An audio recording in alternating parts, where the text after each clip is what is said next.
Yeah, and I'd be interested, Arve, in some of the issues that leaders are bringing to you.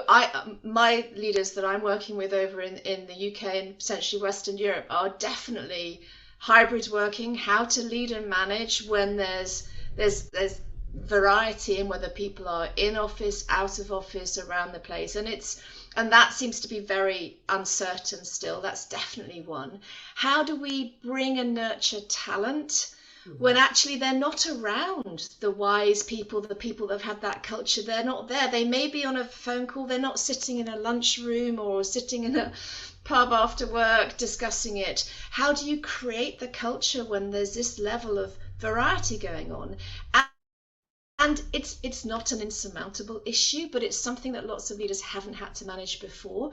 And if they have, it's been on a short-term basis. But this is about how is the world moving going forward. So those are definitely two issues that I found a lot in the organizations I work with. How about you? Yeah, no, very, very familiar. Absolutely. It's sort of what also has changed is that there seems to be even bigger shortage of qualified workforce, and people are very choiceful. Where do I want to work, and why do I want to work there? So it's even bigger, emphasis for the leaders to actually understand how you can nurture people and nurture people of different backgrounds, because these days, not everybody goes to the pub, like you said, right? And how do you work with people who don't? And what do they need instead of this,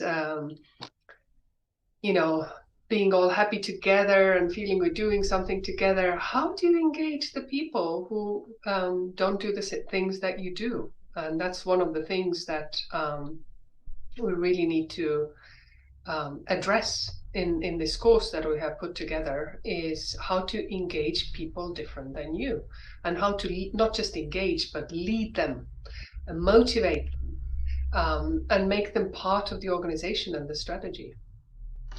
I agree, because I think a lot of people the last few years have really made them face their choices and are now potentially making different choices in life. A lot of people would sacrifice an awful lot to Mm. get on in life. I think now people are going, well, actually, what are my choices? So if it's in an environment that is uncomfortable or unpleasant or isn't really working, people are voting with their feet now. Yeah. So how do we create an environment? How do leaders create an environment that not just a certain proportion of people that may think like them? And that's a very different approach to come to. So how do they attract? How do they retain? How do they really develop people who come from different perspectives, different life stages, different value sets, to all pull together for the common good of the organization?